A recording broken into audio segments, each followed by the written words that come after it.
Baik, kita terus saya ingin berkongsikan kupasan bajet 2022 khusus untuk Sarawak. Baik, yang diberi perhatian tambah baik aspek kesejahteraan penduduk luar bandar, tujuannya untuk kurangkan jurang pembangunan antara wilayah. Lebih 2.5 bilion ringgit disedia untuk laksana projek jalan luar bandar, bekalan air dan elektrik. Sebahagian besar peruntukan itu disediakan untuk Sabah dan Sarawak. Prof, daripada aspek ekonominya, kawasan manakah yang perlu diberi tumpuan dan bagaimana pengaturannya nanti?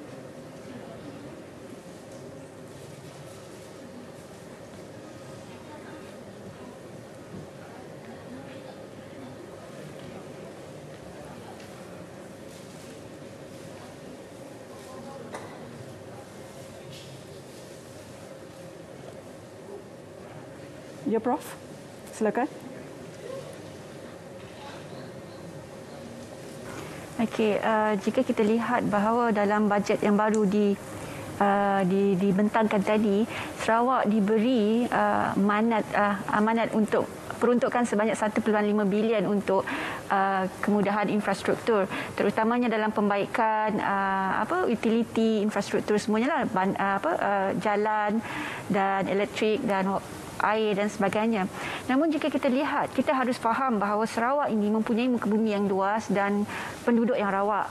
Okey, jadi untuk mencapai dalam RMK12 mengatakan untuk mencapai 99% untuk pencapaian elektrisiti dan 98% untuk pencapaian water supply, kita harus mengambil kira bahawa terdapat banyak halangan dalam mencapai infra yang sempurna untuk Sabah dan Sarawak disebabkan muka bumi dan penduduk yang rawak. Namun, jika kita lihat dalam mencapai negara maju dalam 2030, kita tidak dapat lari daripada terus untuk menggiatkan usaha untuk menyediakan kelengkapan yang cukup. Dan jika kita terutamanya apabila kita nak mencapai negara maju pada tahun 2030, dan kawasan yang penting untuk dibangunkan di Sarawak, actually kita lihat adalah kawasan pedalaman dan kawasan luar bandar, kerana Sarawak mempunyai 4 kawasan kalau diikutkan urban, rural, urban dan pedalaman. Jadi pedalaman dengan rural ini adalah kawasan yang sangat penting untuk ditambah baik. Dari segi infra, bukan setakat ditambah baik dan ditambah juga infranya, malahan dengan mengadakan ataupun menggiatkan lagi utiliti yang ketiga, iaitu jalur lebar.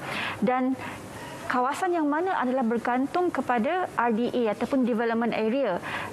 Kalau di Sarawak dia ada 3 development area, jadi ia akan bergantung kepada keperluan setiap development area untuk membangunkan kawasan tersebut.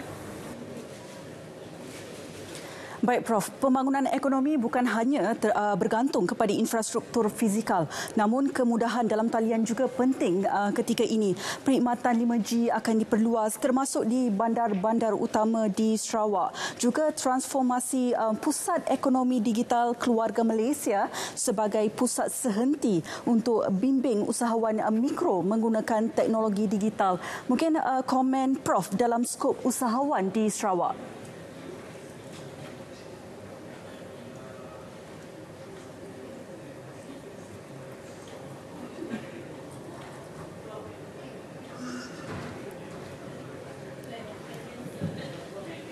Silakan, Prof.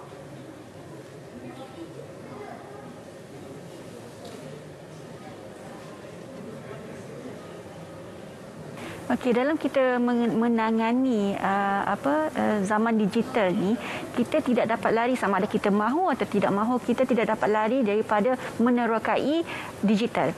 Okey, bila kita bercakap pasal Sarawak, adalah yang mana Sarawak adalah kawasan negeri yang cukup unik, yang mana Sarawak mendapat pengkhususan khas daripada jendela, iaitu dia merupakan priority state, yang mana pencapaian ataupun ketersambungan dia adalah sebanyak 80%, dan pada hujung tahun ini dianggarkan kita bermula dengan 5G. Okey, kalau diikutkan jendela ada dua fasa, fasa 1 dan fasa 2. Fasa 2 adalah apabila kita mencapai keterangkuman untuk 5G. Dan saya sangat menyambut baik